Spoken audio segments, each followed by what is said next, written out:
Subscribe करें और bell दबाएं ताकि कोई खबर रह न जाए।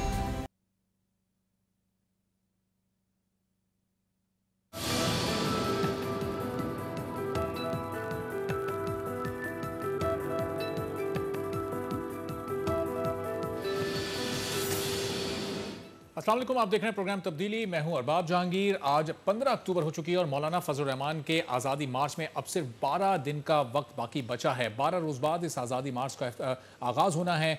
31 अक्टूबर को ये पूरे काफ़िले जो मुल्क भर से रवाना होंगे वो इस्लामाबाद पहुँचेंगे और वहाँ पर धरना दिया जाएगा या जलसा किया जाएगा। अभी तक हतमी तौर पर इस बारे में कोई राय नहीं दी जा सकती, चूँकि अभी भी ये कन्फ्यूजन बिल्कुल बरकरार है कि मौलाना फजल रहमान के साथ नून लीग होगी या नहीं होगी, पीपल्स पार्टी होगी या नहीं होगी, और अगर ये लोग होंगे तो किस हद तक साथ देंगे। क्या सिर्फ इखलाकी हिमायत हासिल रहेगी या अमली तौर पर भी जो सीनियर क़यादत है दोनों पार्टीज़ की वो साथ होगी।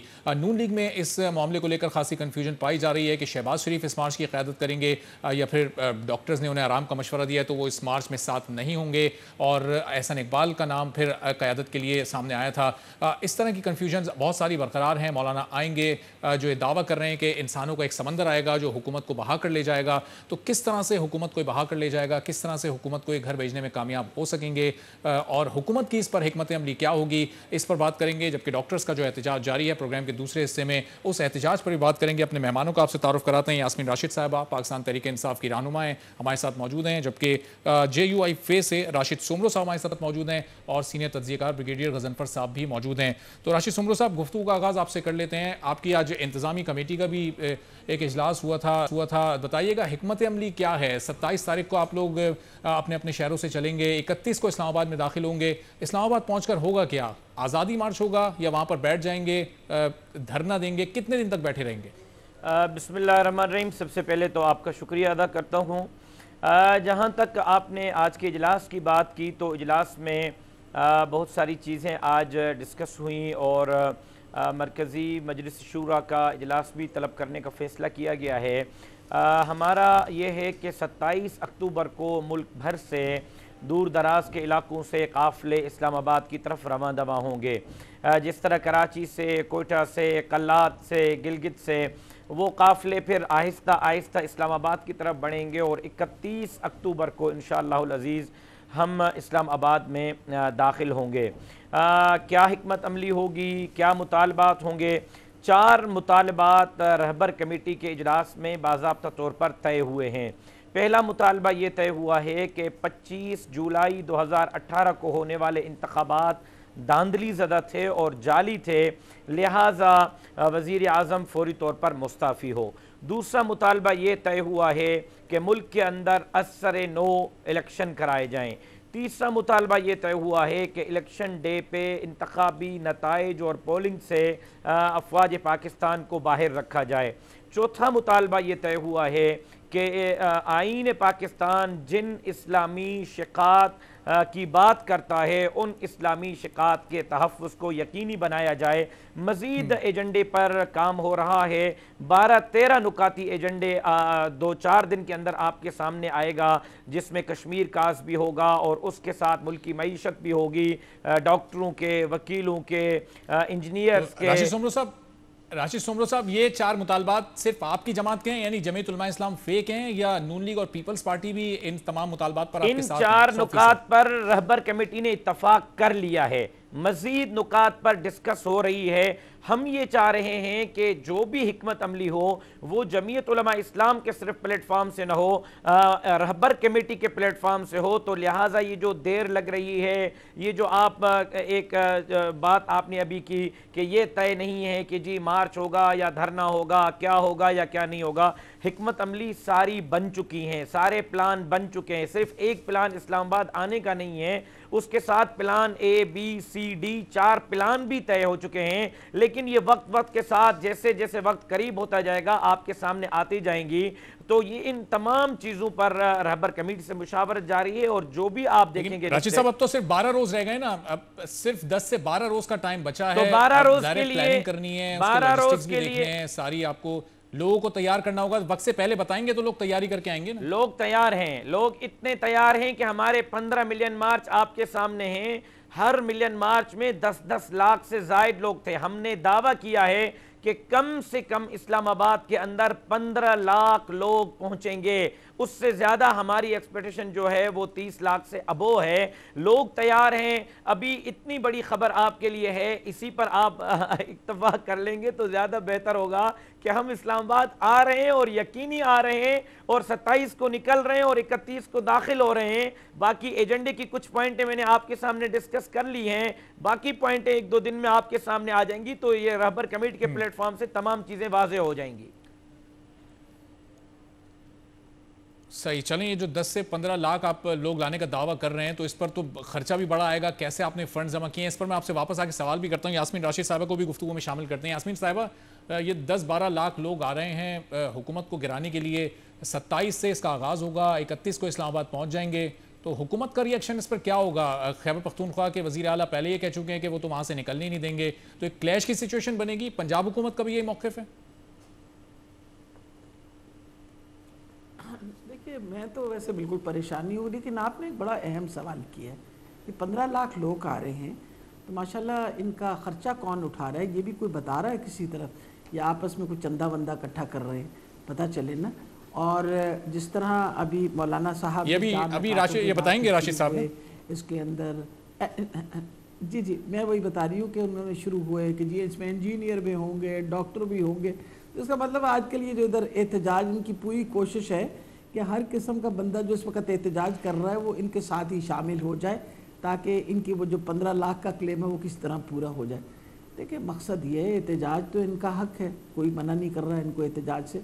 सिर्फ जो इस वक्त बात कर रहे हैं, मैं उस पर बड़ी इस वजह से परेशान हूँ कि आप ये बताइए कि जब आप, क्योंकि मौलाना साहब इलेक्ट नहीं हुए इसलिए ये धांधली ज़्यादा इलेक्शन है, और ये जो इनके साथ चलने लगे हैं वो सारे जो थे वो साफ शफाफ इलेक्ट हुए थे, जैसे कि पीपल पार्टी के हैं, नून लीग के लोग हैं, वो सारे साफ शफाफ इलेक्ट हो गए थे। और इसमें जो इलेक्ट गलत हुए हैं वो तहरीक इंसाफ के लोग गलत इलेक्ट हो गए। अजीब व गरीब किस्म की कहानियाँ और बातें। असल में बात यह है, और कश्मीर की बात भी करेंगे, अच्छी बात तो ये कि कश्मीर की बात करेंगे। शुक्र है 10 साल के अरसे में, जितने अरसे तो ये कश्मीर कमेटी के हेड रहे मौलाना साहब, इतना अरसा तो इन्हें कश्मीर याद ना आया, आज इनको कश्मीर भी याद आ गया। तो ये तो बड़ी खुशाइन बात है कि चले वो रात का भूला घर आ जाए, तो बड़ी बात है कि अब उनको अचानक कश्मीर भी याद आना शुरू किया। मैं तो कभी मौलाना साहब से पूछना चाहूँगी कि 10 साल के अरसे में आपने कभी कश्मीर की कोई मीटिंग बुलाई थी? आप तो कश्मीर कमेटी के हेड थे, कभी कोई आपने बात की थी जिस सिलसिले से पता चलता कि आप कश्मीर की एक्टिविटी में इंटरेस्टेड हैं, या कश्मीर की वो जो हक़ खुद इरादियत है उसके अंदर इंटरेस्टेड है? तो मेरा ख्याल है इस वक्त कोई ऐसी परेशान कुन बात नहीं है। ये अपनी एहतजाज जो है इसकी तैयारी जारी रखें, और देखते हैं जब वक्त आएगा, we will cross the bridge when we come to it. देखते हैं कितने लाख इकट्ठे लोग होंगे, और फिर ये इसमें अभी तो देखें ना, इन्होंने बिस्मिल्लाह वज़ीर आज़म इमरान खान ने वज़ीर आज़म बनने के बाद जब पहली तकरीर की थी, बताना चाहती हूँ, जब पहली तकरीर कौम से पहला खिताब किया था, उसमें उन्होंने कहा भी था कि अगर अपोजिशन एहतजाज करना चाहती है, आए, कंटेनर भी देंगे, खाना भी देंगे। तो अब पाकिस्तान तहरीक इंसाफ अपने उसी मौक़िफ़ पर कायम है ना? मौक़िफ़ बदला तो नहीं है? नहीं जी, मैंने तो आपको कहा, मैं तो अपना मौक़िफ़ दे दिया आपको। मैंने आपसे कहा है कि इनको कहिए, ज़रूर आया, एहतजाज तो इनका हक है, कौन बना करता है इनको एहतजाज से। लेकिन मैं दोबारा वही बात कहने लगी हूँ, और ये पीपल पार्टी वालों को भी बड़ा ध्यान रखना चाहिए इस बात के कि ये याद रखें कि रिलीजन का कार्ड, मज़हब का कार्ड बिल्कुल ना इस्तेमाल करिएगा। आपने बड़ा जुल्म और ज़्यादती पहले भी कर चुके हैं।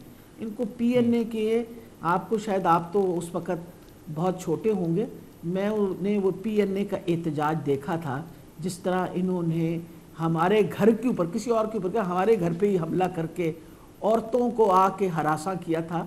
और दूसरी बात इम्पॉर्टेंट ये है कि उसी PNA की मूवमेंट के अंदर ही पीपल पार्टी वालों को शायद भूल गया है कि भुट्टो साहब को भी अंदर किया गया था, और फिर यही भुट्टो साहब के जो फांसी की सज़ा और उसके अंदर सब शामिल थे। बड़ी बात है, इतनी पुरानी तारीख तो नहीं है, पीपल पार्टी वाले वो सारी तारीख भूले बैठे हैं।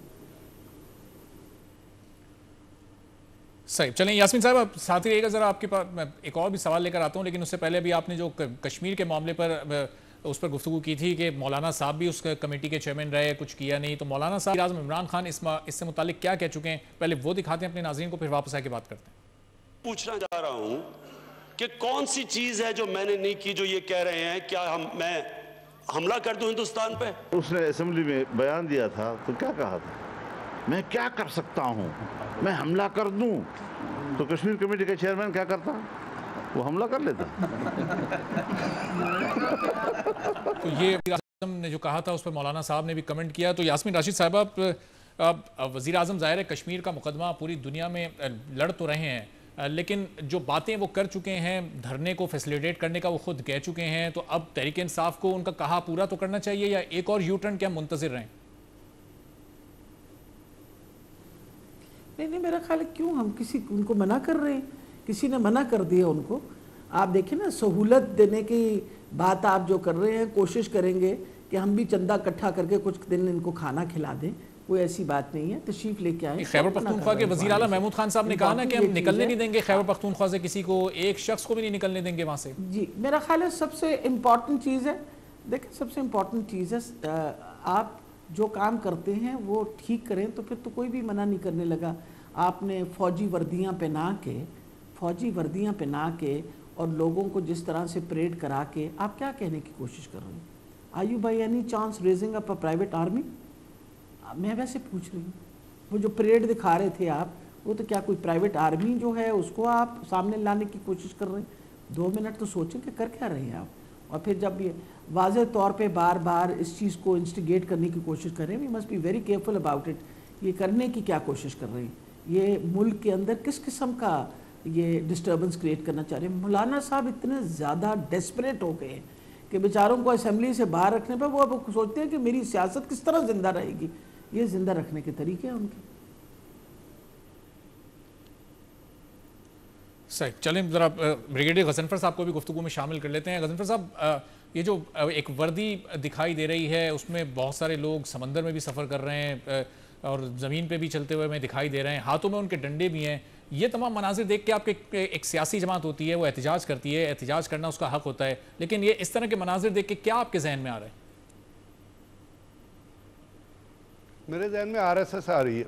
इंडिया की जो आरएसएस है उसको अगर आप देखें और उसकी तस्वीरें देखें तो वो भी इसी किस्म के ड्रामे कर रहे होते हैं जिस किस्म का ड्रामा ये कर रहे हैं।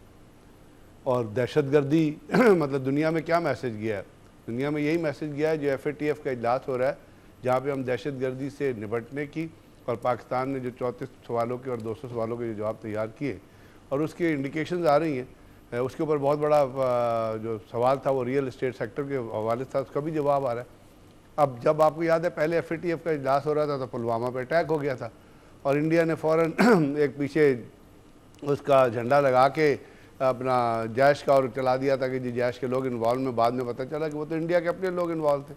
अभी यही तस्वीर जो आपने देख रहे हैं, यही तस्वीर RSS की जो तस्वीर जो दहशतगर्द तंजीम है और जो इंडिया के अंदर अपना इस वक्त इक़्तिदार में है, और उसकी अगर आप तस्वीरें उठा के देखें, जाके देख लें क्लोजली, अगर कोई गलत बात है तो उसकी तस्वीरें मीडिया पे अवेलेबल, वो बिल्कुल उसी तरह की तस्वीरें आपको, जहाँ वहाँ पे मोदी खड़ा होता है, यहाँ पे फजलुर रहमान साहब खड़े हुए और उनकी लीडर, वहाँ पे गोलवालकर खड़ा, वहाँ पे वो अपना मोहन भगवत खड़ा होता है, वहाँ पे बाकी लोग खड़े होते हैं, तो यहाँ भी इस तरह के लोग खड़े हुए। बड़े अफसोस की बात है, ये तो तबाही मार्च है, इसका आज़ादी से क्या ताल्लुक, किस आज़ादी से ताल्लुक है?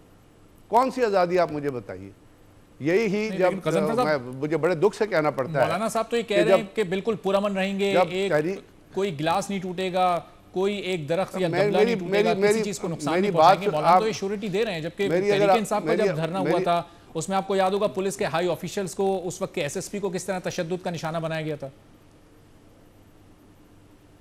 आप कहना क्या चाहते हैं? आप तहरीक इंसाफ के धरने को इस वक्त इसलिए खींचना चाहते हैं कि मौलाना साहब धरना दे रहे हैं। आप उस चीज़ पे बात कर रहे हैं जो करंट सिचुएशन में हो रही है। तहरीक इंसाफ ने धरना दिया, चले तहरीक इंसाफ ने धरना गलत दिया, तो अगर उन्होंने गलत रिवायत सेटल कर दिया तो इसका मतलब है कि आने वाले दिनों में हर एक उसी रिवायत को फॉलो करेगा। मतलब कंपैरेटिव बेसिस पे तो आप गलत चीज़ों को कंपैरेटिव बेसिस पे तो लेके आगे नहीं जा सकते ना। अब आप जो बात कर रहे हैं, मैं बात आपसे अर्ज करना चाहता हूं, जब आप कहते हैं कि तहरीक इंसाफ वाले मानने में तैयार नहीं है ना, आप तो ये कह रहे हैं कि उन्होंने धरना देके गलत किया, वो ये कहते हैं कि हमारा धरना हलाल था और आज का धरना हराम है। आप एनकरेज कर रहे हैं ना, इसका मतलब है कि लोग आए धरना दें, आप तो इसका मतलब इस चीज़ को एनकरेज कर रहे हैं। इसका मतलब तो ये हुआ, मैं आपको एक असूल की बात कर रहा हूँ, एक बेसिक कॉन्सेप्ट की बात कर रहा हूँ।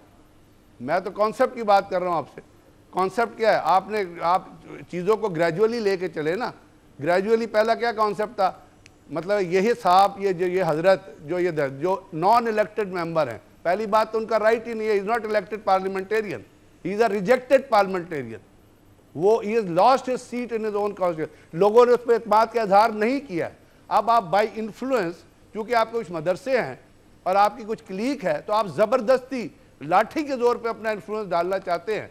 तो वो सी कौन सी लॉजिक है जब रसूल करीम पीस बी अपॉन हिम, जो हम सब के दिल से ज़्यादा, हमारी जानों से ज़्यादा हमें अजीज़ हैं, और जब वो एक तहरीक ख़त्म नबूवत का कानून जो है जिसके ऊपर इतनी वो बनी थी, तो जाहिद आमिर साहब ने इस्तीफ़ा दिया था, तो ये हजरत मेंबर थे ना असेंबली के, तो उस वक्त इन्होंने धरना दिया, उस वक्त इन्होंने गवर्नमेंट को क्रिटिसाइज़ किया। तो ये रियाकारी है ना, ये जो डबल स्टैंडर्ड्स हैं, कौन सा आप कहते हैं क्या कि जी आप कल तो कोई भी नॉन इलेक्टेड मेंबर उठेगा, मैं भी उठ जाऊंगा, I am not elected prime minister, कोई भी आएगा मैं भी उठ जाऊंगा, आई एम नॉट इलेक्टेड, मैं कहूँगा जी चलो जी घर जाओ अपना वो खोलो। इससे पहले जो जिस इलेक्शन में ये हजरत भी इलेक्ट हुए थे लीडर, वो भी तो उसमें भी तो शिकायतें बेताशा आई थी उसकी कि जी मैनिपुलेशन हुई है और इलेक्शन शफाफ। आपको याद नहीं है 2008 के इलेक्शन में कैसी कैसी आई थी? आप लोगों ने दिखाया था कि बैलेट पेपर बाहर बढ़े हुए हैं, औरतें जो हैं वो बैलेट पेपर में मोहरें लगा रही है। उस वक्त तो उन्होंने नहीं कहा कि इलेक्शन जो है रिग्ड है।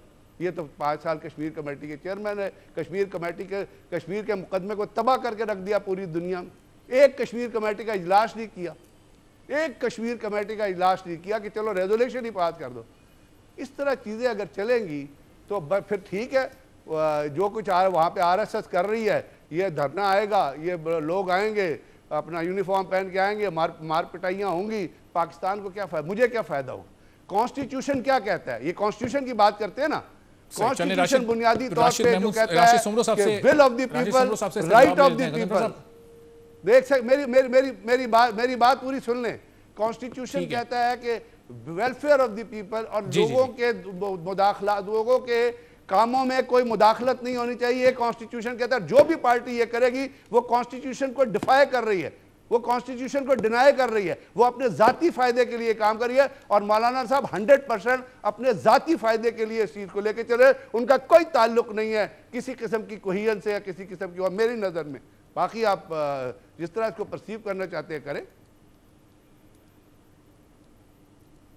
ठीक है, चलें राशिद सोमरो साहब से ज़रा इन सवालात के जवाब ले लेते हैं। राशिद साहब, ये आपके इस धरने में, आज़ादी मार्च में जो भी है, इसमें सिर्फ मदरसे के बच्चे होंगे, मदरसे के लोग होंगे, चाहे वो बालिग ही हों, 18 साल से ज़्यादा उम्र के हों, या इसमें हर तबका फ़िक्र से लोग होंगे? इसमें डॉक्टर्स भी होंगे, इसमें वकील भी होंगे, इसमें जो जदीद उलूम हासिल करने वाले स्टूडेंट्स भी होंगे, और दूसरे जो शोबा है ज़िंदगी हैं उसके लोग भी शामिल होंगे, तमाम लोग शामिल होंगे इसमें?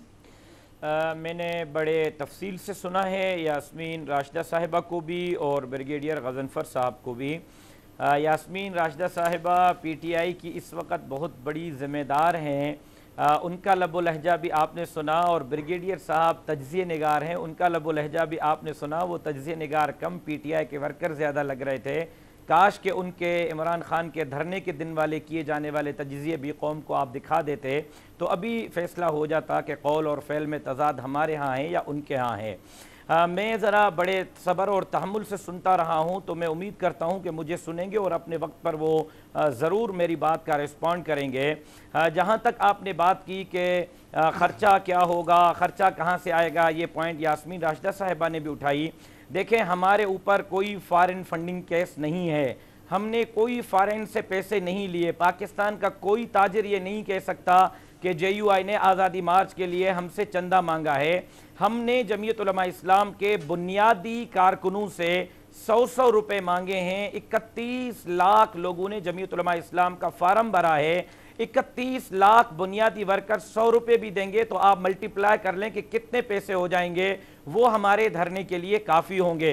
जहाँ तक बात की कि हमारी बहन यास्मीन, 31 करोड़ बनेंगे, 31 करोड़ में आपका धरना हो जाएगा पूरा? हमारा कारकुन 10-12 लाख लोगों की लॉजिस्टिक, उनका खाना पीना, 4 दिन का उनका सफर, 31 करोड़ में हो जाएगा। मैं उसी पे आ रहा हूँ। हमारी बहन यास्मीन राशिदा साहिबा ने कहा कि हम चंदा करके खाना भिजवा देंगे। ये जमीयत उलमा की 100 साला तारीख है और आपने खुद कवरेज की है हमारे बड़े बड़े इज्तिमात को। हमारा कारकुन अपने खर्चे पर आता है, इसलिए आपने देखा कि कोई कश्ती पे बैठा है, कोई गदा गाड़ी पे बैठा है, कोई ऊंट पर निकला है, कोई साइकिल पे निकला है, कोई पैदल निकल चुके हैं कि हमारे कायद का हुक्म है हमने इस्लामाबाद पहुंचना है, हम फ्री में गाड़ियां नहीं देते, कारकुन अपना खर्चा भी खुद करता है। और आप देखेंगे डी चौक पर कैंटीन लगी हुई होंगी और कारकुन रशीद साहब, इसका मतलब ये हो सिर्फ आपके कारकुनान इस धरने में शिरकत करेंगे, आम लोग तो नहीं आएंगे, क्योंकि आम लोग तो अपने खर्चे पे नहीं आ सकते ना। देखें, हमने उनको दावत दी है जो इस सिस्टम से परेशान है। इन 18 महीने के अंडू कट्टू मुर्गियों से लेकर लंगर खाने तक परेशान हैं। हमने, मुझे ज़रा रेस्पॉन्ड पूरा करने दें, चूंकि मेरे दोनों हजरात ने बात की है, मैं उसका जवाब देना चाहता हूं और जवाब मेरा हक है। जहां तक कश्मीर कमेटी की बात की गई कि चले अच्छा है कि मौलाना साहब को कश्मीर याद आ गया, मैं इनसे ये पूछता हूं कि 70 साल पार्लियामेंट की तारीख में मौलाना फजलुर रहमान के अलावा कोई और कश्मीर कमेटी का चेयरमैन भी रहा है? जरा उसका नाम भी अभी मुझे बता दें कि कौन मौलाना से पहले कश्मीर कमेटी का चेयरमैन था। जमीयत उलमा का यह मौक़िफ़ है कि जब तक मौलाना पार्लियामेंट में थे, जब तक मौलाना कश्मीर कमेटी के चेयरमैन थे, तब तक किसी को ये हिम्मत तक नहीं हुई कि वो कश्मीर का सौदा कर सकता। मौलाना को पार्लियामेंट में निकालना, मौलाना से कश्मीर कमेटी लेना, ये मनसूबा बंदी थी इमरान खान साहब की, जो मौलाना साहब 15 साल पहले कह चुके थे। इन्होंने कश्मीर का सौदा किया है। जहां तक गजनफर साहब ने कहा, उन्होंने बड़ी अजीब बात की कि इंडिया के आरएसएस की तरह ये बावर्दी रजाकार तैयार कर रहे हैं, तो उनको जरा इमरान खान साहब की वो क्लिप सुना दें। अच्छा, गजनफर साहब को भी आप रिस्पॉन्ड कीजिएगा। एक सवाल ले लीजिए जरा, मौलाना साहब जिन 10 सालों में कश्मीर कमेटी के चेयरमैन रहे, कितने ममालिक के उन्होंने कश्मीर के मसले पर दौरे किए, कितने कमेटियों के इजलास बुलवाए, क्या क्या किया, जरा ये बता दीजिए। इस पर आप एक अलग से प्रोग्राम कर ले, मैं सारी चीजें वीडियो समेत ले आऊंगा। 22 ममालिक का मौलाना साहब ने दौरा किया है, यूनाइटेड नेशन में गए हैं, नेटो में गए हैं, साउथ अफ्रीका में गए हैं, फ्रांस में गए हैं और अपनी कमेटी के साथ गए हैं। और जो कश्मीर कास पर उन्होंने तकरीरें की हैं वो मैं आपको दूंगा, जरा कौम को भी सुनाएं और गजनफर साहब को भी सुनाएं।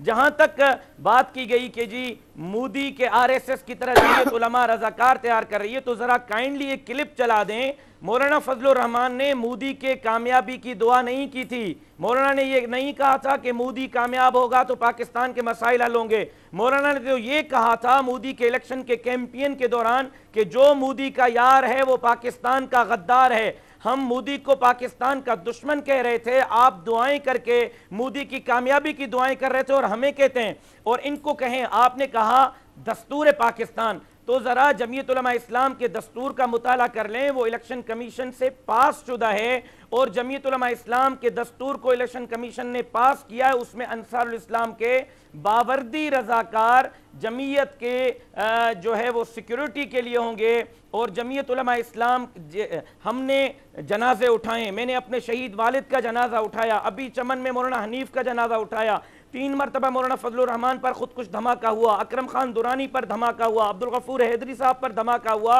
हम अब लाशें उठाने के मुतहम्मिल नहीं हो सकते।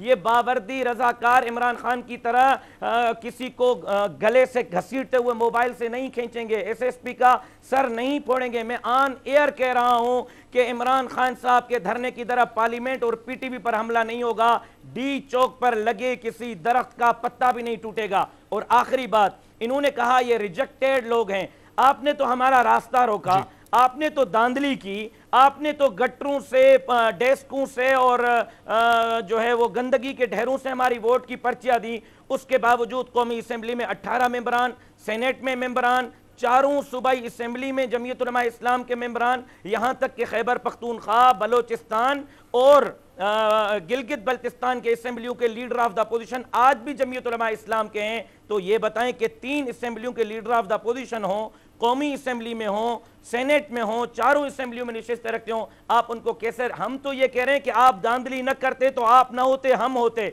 जहां तक मदरसे के तलबा की बात की, तो मुझे ये तो आज क्लियर कर देना, पीटीआई यूथ की सबसे बड़ी दावेदार थी कि सबसे ज्यादा मोबिलाइज पाकिस्तान के अंदर यूथ को पीटीआई ने किया है। ठीक है, चलें राशिद साहब, अब तफसील से खत्म कर रहा हूं, 1 सेकंड में खत्म कर रहा हूं। यास्मीन राशिद साहिबा से और गजनफर साहब से एक ब्रेक के बाद मैं पूछूंगा कि 22 मुल्कों के मौलाना से किए, उनको चेयरमैन कश्मीर कमेटी की हैसियत से क्यों हटा दिया गया? और साथ ही आपने बताया कि 31 करोड़ रुपए जमा किए गए, 31 लाख लोगों से 100 रुपए लिए गए जो आपके अपने कारकुनान हैं। तो ये धरना आप अपने ओन पे लेकर जा रहे हैं। किसी फॉरेन फंडिंग या किसी और से आपने फंड्स ही मांगे। इन पॉइंट्स पे बात करेंगे एक ब्रेक के बाद। यास्मीन राशिद साहिबा और गजनफर साहब का ही मौक़िफ़ लेंगे, हमारे साथ रहिए।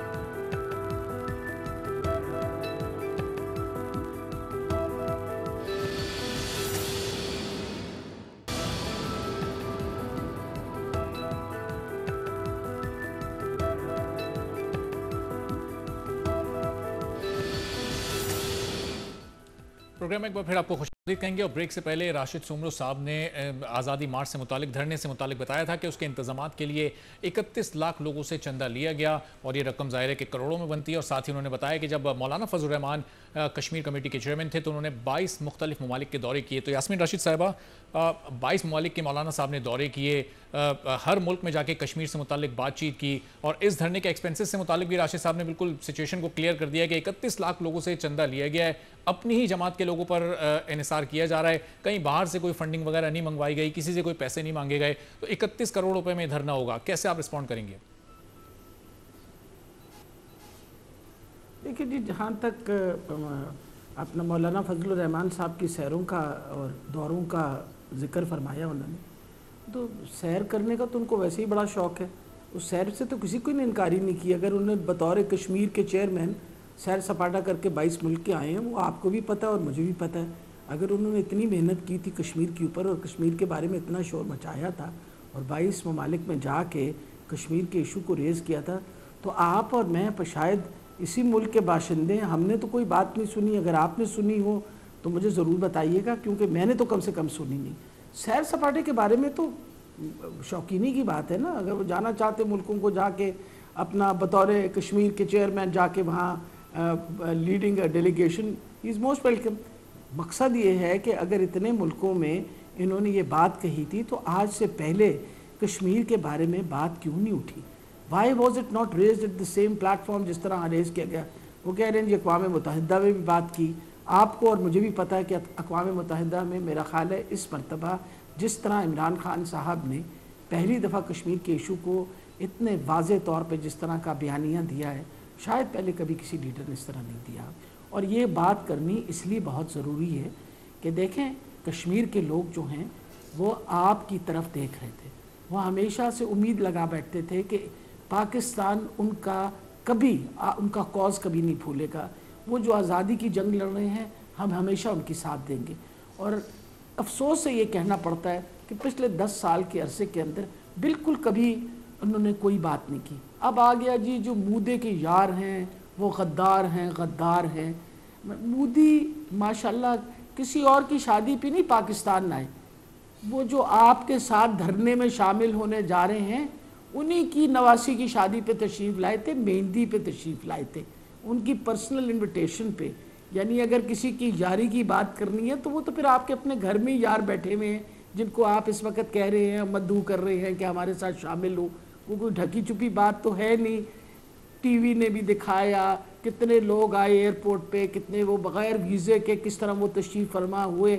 इसी तरह जब मरी में वो आए, उनके एक और दोस्त बगैर वीज़ा के। यास्मीन साहब, जिनका आप जिक्र कर रही हैं अभी, उन्हीं के हवाले से एक ताज़ा खबर भी है कि कल मौलाना साहब कल लाहौर आ रहे हैं और शहबाज शरीफ साहब से वो मुलाकात करेंगे। यास्मीन साहब, आपके पास मैं वापस भी आता हूँ। उसके बाद शहबाज शरीफ साहब से कल मौलाना साहब की मुलाकात होगी, इजलास, और उसके बाद मुश्तरका प्रेस कॉन्फ्रेंस भी की जाएगी जिसमें ये इबाम अब दूर हो जाएगा कि शहबाज शरीफ के हवाले से जो पाया जा रहा था कि वो इस धरने में शिरकत करेंगे, नून लीग की क़यादत करेंगे या नहीं करेंगे। कल ये तमाम चीज़ें खुल के सामने आ रही हैं। तो गजनफर साहब, अब वो इबाम दूर हो चुका है, शहबाज शरीफ की क़यादत करने का मकसद ये है कि नून लीग अब पूरी तरह से धरने में शामिल होगी। तो अब किस तरह से आप देख रहे हैं, नून लीग का साथ भी मौलाना साहब को हासिल होगा? पीपल्स पार्टी अखलाकी हिमायत का ऐलान तो पहले ही कर चुकी है, शायद आगे चलकर अमली तौर पर वो भी इसमें शामिल हो जाएं। तो पूरी अपोजिशन इस वक्त एक पेज पर आ गई। मैं पहले एक दो चीज़ों का, अपना मौलाना साहब ने एक दो चीज़ों का जिक्र किया, वो क्लैरिफाई करना चाहूँगा। पहली बात तो ये है कि मैं एक आम शहरी हूँ और जब पाकिस्तान में कोई चीज़ गलत होती है तो उस पर मेरा दिल भी जलता है और मेरे जज्बात भी जो रहते हैं उनको भी इफेक्ट पड़ता है। इंडिया में अगर आप देखें ना, कोई डिस्कशन हो रही हो, अगर आपने ज़रूर देखा होगा, वहाँ कोई सच बोल दे और पाकिस्तान के हक़ में बात कर दे तो वो कहते हैं यार ये पाकिस्तानी एजेंट है, इसको पाकिस्तान भेजो। तो आजकल पाकिस्तान में प्रॉब्लम ये हुई है कि जब आप किसी बात को सच कहना चाहें तो आपको उसके साथ पार्टी के साथ अलाइन कर दिया जाता है और उस ऑर्गेनाइजेशन के साथ अलाइन कर दिया जाता है जिसके मुतालिक आप बात करें। तो ये कॉन्सेप्ट क्लियर होना चाहिए। ये इस किस्म की बातें ठीक नहीं होती हैं। मैं एक आम आदमी के हिसाब से जो कहना चाहूँ कह सकता हूँ कि वो मेरा ख्याल है। दूसरी बात, अगर आपने मौलाना साहब के कश्मीर के हवाले से और कश्मीर कमेटी के हवाले से कोई परफॉर्मेंस पढ़नी है तो मैं आपको एक रेफरेंस देता हूँ, मौलाना साहब भी पढ़ लें, आप भी पढ़ लीजिएगा। एक 27 मई 2018 को एक शफीक अहमद साहब का एक आर्टिकल न्यूज़ में TNS में छपा था। उसका हेडिंग थी मौलाना एंड कश्मीर इशू, कि मौलाना ने 10 साल कश्मीर कमेटी का चेयरमैन रहते हुए क्या हासिल किया है। उसमें इजाजुल हक साहब जो कश्मीर कमेटी के मेंबर हैं उनका भी कमेंट था, और वो कमेंट ये था कि हाँ जी मौलाना साहब ने कुछ मुल्कों के दौरे किए हैं, लेकिन ना उन्होंने इन दौरों से पहले किसी को एतमाद में लिया और ना बाद में किसी को एतमाद में लिया। उसी आर्टिकल में अनवर बेग साहब हैं, सेनेटर भी हैं, मुस्लिम लीग नून के भी मेंबर हैं, उनका भी बयान है। उन्होंने कहा 10 साल में इससे गंदी पॉलिटिकल ब्राइब मैंने अपनी ज़िंदगी में देखी जिस पे कश्मीर का सौदा किया गया। ये मैं नहीं कह रहा अभी, मैं आपको रेफरेंस दे रहा हूँ, फिर कह रहा हूँ कि मैं 27/2018 शफीक अहमद साहब का आर्टिकल चलिए गजनफर साहब, बिल्कुल ठीक है, आपको पॉइंट आ गया। ये जो रेफरेंस आपने दिया है के बारे में इसको, इस आर्टिकल को पढ़ेंगे भी और फिर आने वाले प्रोग्राम में मजीद भी बात करेंगे। अब मौलाना साहब के धरने में सिर्फ 12 रोज ही रह गए हैं, तो अब जाहिर है रोजाना ये मौजूद बहस तो रहेगा। गजनफर साहब आपकी तरफ में वापस भी आता हूँ। प्रोग्राम में एक और मौजू को भी शामिल करना है। इस वक्त मुल्क भर में जो डॉक्टर्स का एहतजाज चल रहा है, पेशावर में एहतजाज 21-22 रोज में दाखिल हो चुका है, जबकि पंजाब के तमाम अस्पतालों में भी इस वक्त सूरत हाल ये है कि एक हफ्ते से वहाँ डॉक्टर्स हड़ताल पर हैं। मुमकिन निजकारी के खिलाफ उनका ये एहतजाज है और इसका असर पड़ रहा है सिर्फ और सिर्फ मरीजों पर जो दूर दराज से सफ़र करके आते हैं। उन्हें इलाज मुआवजे की सहूलियात वहाँ पर नहीं मिल पाती और उन्हें मायूसी लौटना पड़ता है। तो यास्मीन राशिद साहिबा, ये निजकारी, ये MTI एक्ट को क्यों नाफिज किया जा रहा है जब डॉक्टर्स भी नहीं चाहते, जो मरीज़ इलाज कराने आ रहे हैं वो भी नहीं चाहते? अक्सर उनसे भी हमारे रिपोर्टर्स बात कर रहे होते हैं तो वो बताते हैं कि बस इलाज होना चाहिए, सस्ता होना चाहिए, इलाज फ्री होना चाहिए, चाहे वो MTI एक्ट के थ्रू हो या फिर एनी डॉक्टर्स के थ्रू, इसी निज़ाम के थ्रू हो। तो क्यों आप लोग ये नाफिज कर रहे हैं कि डॉक्टर्स को हड़ताल करना पड़ रही है? देखिए, सबसे इम्पॉर्टेंट चीज़ है कि ये जो डॉक्टर्स हड़ताल कर रहे हैं, ये वो डॉक्टर्स हड़ताल कर रहे हैं जो चाहते हैं कि हमें तनख्वाह मिले, काम ना करें हम। और अब हम जो MTI एक्ट है इसका नाम, क्योंकि आप अगर किसी से वैसे पूछ लें ये जो हड़ताली डॉक्टर्स हैं और नर्सेज हैं तो शायद इनको इसका मायना भी नहीं आता हो, फीसद को तो मायना नहीं आता। अभी पिछले दिनों अब तक ने कुछ वो क्लिप्स दिखाए जिसमें पूछा गया बाकायदा, तो किसी को ये भी नहीं पता था what does it stand for. Medical teaching institution act है। इस मरतबा पंजाब के जो रिकरेंट एक्सपेंस है वो 230 अरब रुपए का बजट है रिकरेंट एक्सपेंस पे। इस बजट का अगर हम हिसाब लगाएं और डिवाइड करें तो हमें तकरीबन टर्शी केयर अस्पताल में फ़ी बेड जो है वो 40 से 45 लाख सालाना पे पड़ता है और 30 से 35 लाख प्राइमरी और सेकेंडरी हेल्थ का हमें एक बेड का ख़र्चा आता है। अब अगर आप इस बेड का देखें और आप देखिए कि क्या सहूलत मरीज़ों को दी जाती है, आए दिन आप लड़ाई झगड़े, आप ये सुनते हैं शिकायतें कि डॉक्टर ने अच्छी तरीके से देखा नहीं, आप ये सुनते हैं कि डॉक्टर ने आगे से बदतमीज़ी की। ये मेडिकल टीचिंग इंस्टीट्यूशन एक्ट का मकसद है management. It's management of the hospital is at fault. We are trying to bring about an improvement in the management of the hospital. इन्होंने हमदर्दी लेने की खातिर कहा कि निजकारी, इस बात को प्राइम मिनिस्टर ऑफ पाकिस्तान ने भी ट्वीट किया। ये हमारे अस्पताल हैं, सरकारी अस्पताल हैं, ये सरकारी अस्पताल ही रहेंगे, बजट हुकूमत देगी जितना पहले देती थी बल्कि ज़्यादा देगी, सारे इलाज फ्री होगा, लेकिन हम ही इंश्योर करेंगे कि इंशाल्लाह वहाँ डॉक्टर सुबह से मौजूद होंगे। ये जो हमारे मरीज़ों के साथ बेचारों को ज़िल्लत ख्वारी उठानी पड़ती है वो मरीज़ ज़िल्लत ख्वारी नहीं उठाएंगे। ये डॉक्टर्स कहते हैं, ये जो आजकल मसीहा जो बन के और आजकल एहतजाज कर रहे हैं वो फरमाते हैं कि हम इनकी खातिर, ये मरीज़ों की खातिर ये हड़ताल कर रहे हैं। ये बिल्कुल मरीज़ों की खातिर नहीं कर रहे, ये अपनी ज़ात की खातिर कर रहे हैं। अगर मरीज़ों की खातिर करनी होती एहतजाज तो आप जाके कहीं बाहर सड़क पे बैठ के करते एहतजाज। वो बेचारे गरीब मरीज़ जो अस्पताल में आते हैं उनका इलाज मुआवजा किस लिए रोकते हैं? Why are you stopping that? और फिर आप फोर्स करते हैं। सीनियर डॉक्टर्स जब आके बैठते हैं और वो कहते हैं अगर तुम नहीं देख रहे तो हम मरीजों को देखेंगे, तो आप उनसे बदतमीजी करते हैं। आप उनके साथ बदमाशी की बातें करते हैं। के अस्पतालों में एक्ट नाफिज हो चुका है, वहां तो 6 साल हो गए पाकिस्तान तहरीक इंसाफ की हुकूमत को। अगर ये नाफिज करना इतना ही जरूरी था तो इन 6 सालों में वहां पर ये क्यों नाफिज नहीं हो सका? देखिए जी, एक सेकंड, आप देखिए इसमें कंफ्यूजन आप लोग क्रिएट कर रहे हैं। मेडिकल टीचिंग इंस्टीट्यूशन एक्ट आज से 5 साल पहले नाफिज हो गया था खैबर पख्तूनख्वा में और बहुत सक्सेसफुली काम कर रहा था। मकसद ये हुआ कि अब रीजनल हेल्थ अथॉरिटी एक्ट आ रहा है जिस पे एहतजाज हो रहा है, MTI पे नहीं है एहतजाज हो रहा, it is on the regional health authority act. उसका ये वजह थी कि हमने ये कहा था कि अगर आप एक सूबे को छोटी रीजन्स में डिवाइड कर दें तो उसकी मैनेजमेंट कंपैरेटिवली आसान हो जाएगी, बजाय ये कि एक। तो ये regional health authority MTI act has been there for the last 5 years, it is doing very successfully there. अगर ये बात ना होती, अगर उससे कामयाबी ना होती, अस्पतालों की मैनेजमेंट बेहतर ना होती, तो आप यकीन जानिए खैबर पख्तूनख्वा की हिस्ट्री इस तरह की है कि वो कभी तहरीक इंसाफ को दोबारा वोट ना देते। दोबारा वोट देने का मकसद यही था कि वो हस्पताल की और ये मेडिकल सर्विसेज के बारे में वो खुद कहते थे।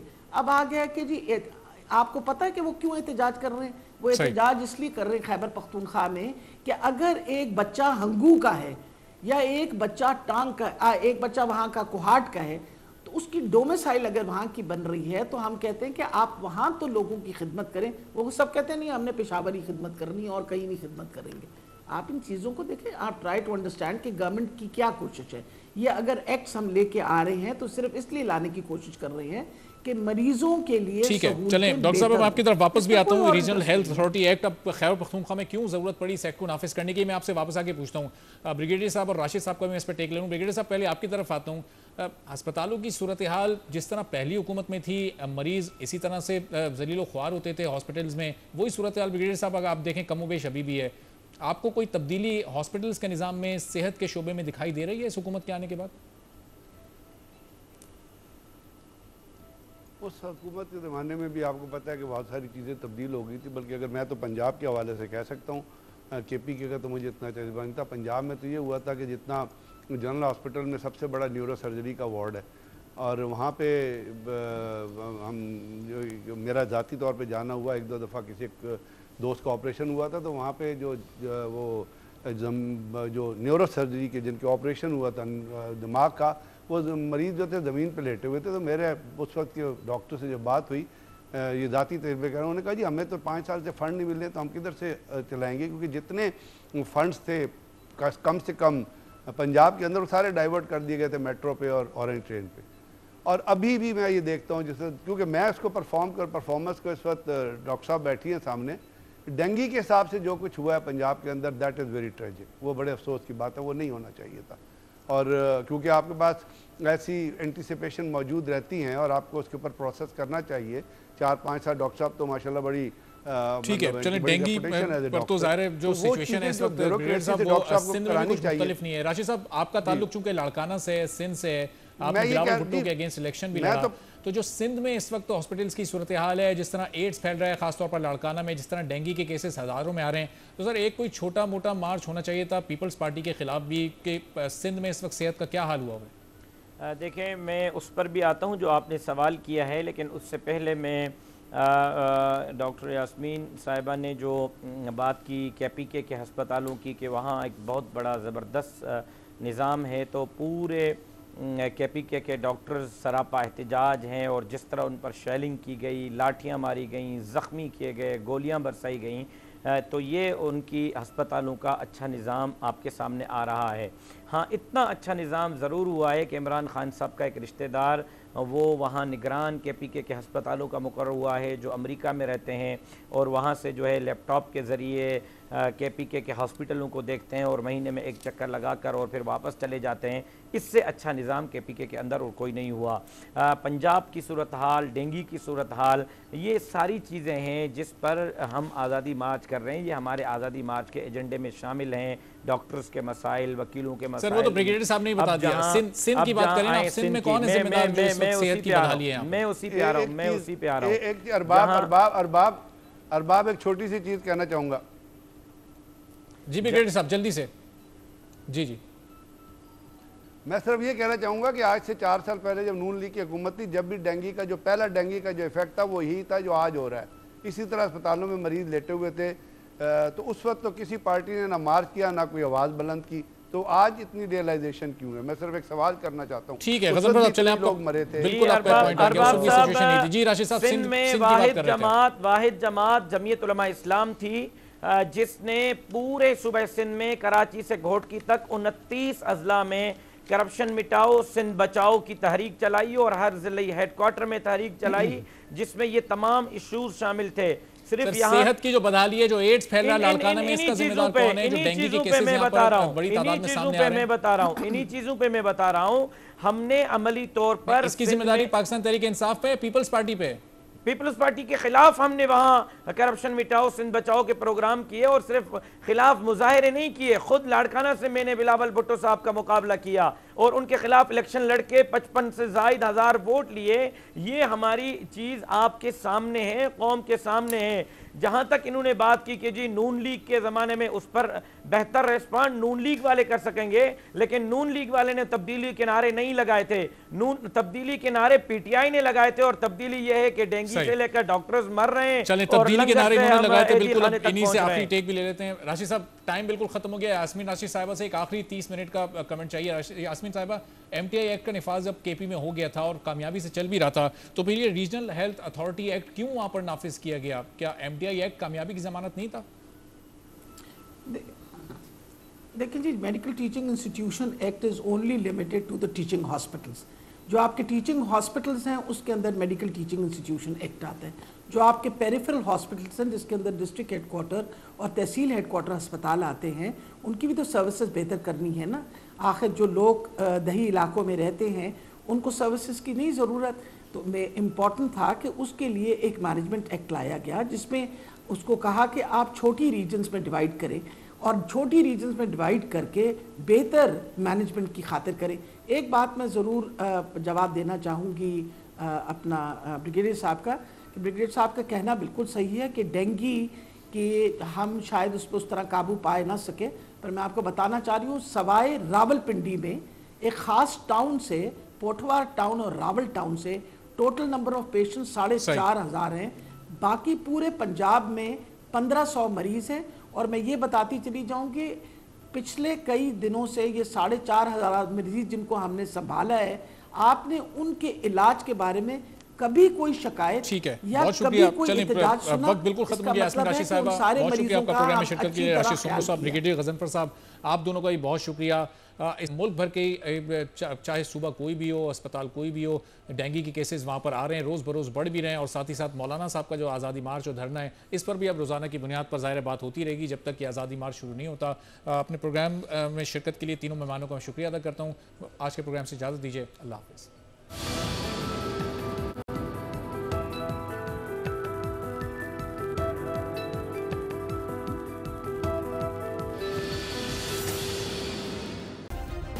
सब्सक्राइब करें और बेल दबाएं ताकि कोई खबर रह न जाए।